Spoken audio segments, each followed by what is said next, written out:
And he's angry. He's angry at Job because he justified himself instead of God. And he's angry at Job's friends because they didn't have an answer for the incongruous situation, so they just condemned God.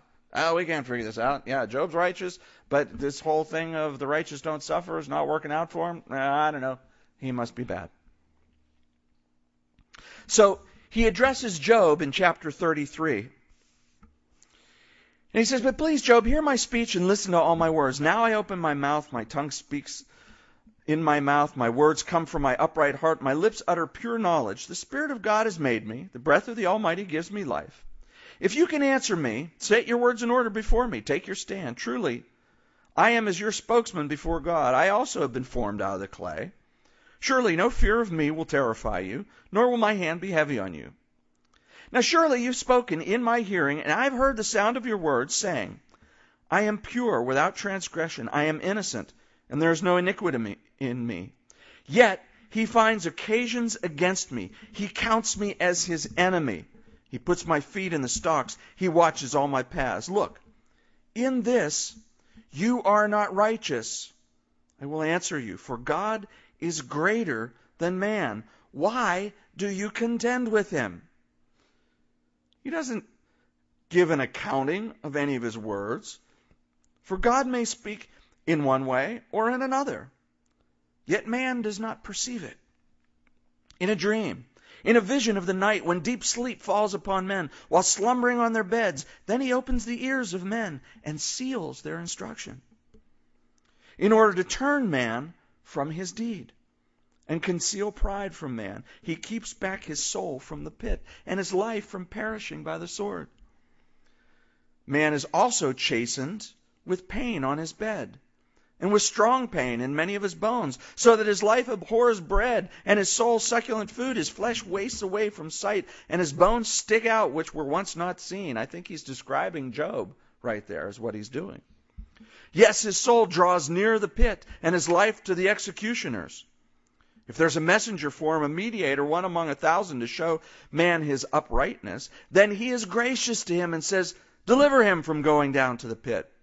I found a ransom. His flesh shall be young like a child's. He shall return to the days of his youth. He shall pray to God, and he will delight in him. He shall see his face with joy, for he restores to man his righteousness. Then he looks at men and says, he now meaning the man who has been restored to righteousness, he looks at men and says, I've sinned and perverted what was right, and it did not profit me.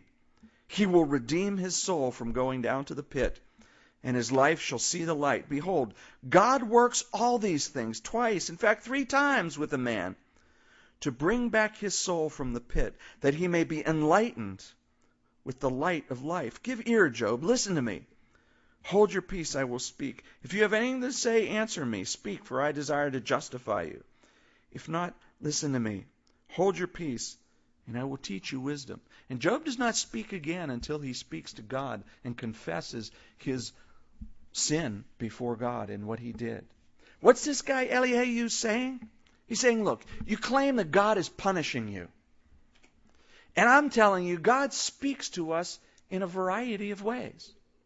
Sometimes he speaks by dreams and visions. And I think he was probably looking at Eliphaz at this time. Because you remember, in the first time that Eliphaz spoke, he said, Job, I had a dream last night.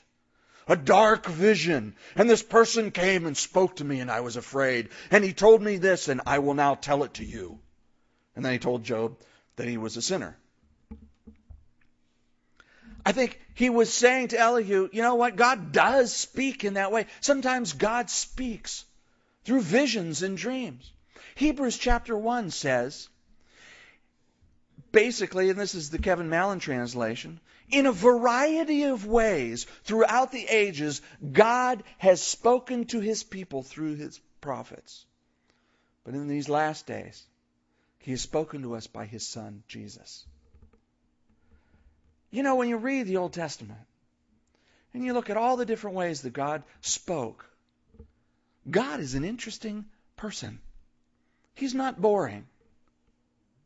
Everything from Abraham, Moses, man, burning bush, dividing the Red Sea, leading them for 40 years through the wilderness. That's pretty interesting. One of my personal favorites, Ezekiel. Remember Ezekiel in Babylon? He builds a little thing, like a little toy miniature model of Jerusalem, and then he lays down on his side. And he stays there for over a year on his side, doesn't say a thing. Everybody in town's coming in and going, what's Ezekiel doing? I don't know, man. He's just lying down. He's just lying there. Yep. Did he say anything? Nope. All right. Next day. What's Zeke doing today? He's just lying there. After a while, I imagine people started coming and looking. Hey, did he do it? No. Did he say anything? No. And then after the time was done, all of a sudden, Zeke gets up. Whoa. Hey, I imagine the whole area heard, hey, Ezekiel's getting up. He's getting up. Everybody crowds around. What's he going to do? He lays down on his other side and doesn't say anything for another 40 days. And he was speaking afterwards. He explained what it was all about and how it was a picture of how God had brought judgment to Jerusalem and to Israel. It's a pretty interesting way to talk. God is very varied. And he speaks in various ways. And that's what Eliyahu is saying. He's saying, look, God speaks through dreams and visions. But God also speaks through the chastening of pain. Now hear me. If you didn't hear anything else this morning, hear this. This is a new word. Chastening. What Job has been talking about is punishment. I'm being judged. I'm being punished. God is my opponent. God is no longer watching over me. That's punishment. What he says here is, in verse 19, man is also chastened with pain on his bed. Chastening is a different word. Chastening is correction, instruction, discipline. It's what a young child receives when they try and do something and you keep them from it. Pastor Chuck used to tell the example of a 2-year-old coming in to watch his dad shave. I'm going, Dad, can I have a razor? No. Come on, Dad, I want to be just like you. You're shaving. No. Come on, Dad. What's wrong? You're doing it. Why can't I do it? I want to be like you. No. Of course that dad wouldn't give his son a real razor. Might give him an empty razor to play with. But you see what I'm talking about? We discipline our children. We correct. We instruct our children. And sometimes that instruction from their vantage point is painful. I'm not getting to do what I want to do. I listened to teaching from my old pastor, Pastor Skip Heitzig from Albuquerque, New Mexico. We went out there Krista and I lived there for 3 years and went to Calvary Chapel, Albuquerque for a couple years. And Pastor Skip was talking about this and how his son was young at the time and would always like to go right on the edge of things, like walk along the couch, like right on the edge, like just about to fall, and you get a little bit like this. And he would always run over when he'd start to fall and run over and catch him. And finally he decided, you know what? I'm going to let him fall. And he said his son did that and fell. Bumped his head. It wasn't anything serious, but he bumped his head, felt some pain. And he said, and he looked at me like, where were you? This is your job.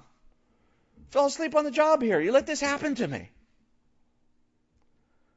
But what he also learned was he stopped walking right on the edge. He learned through that. You who are parents know exactly what I'm talking about.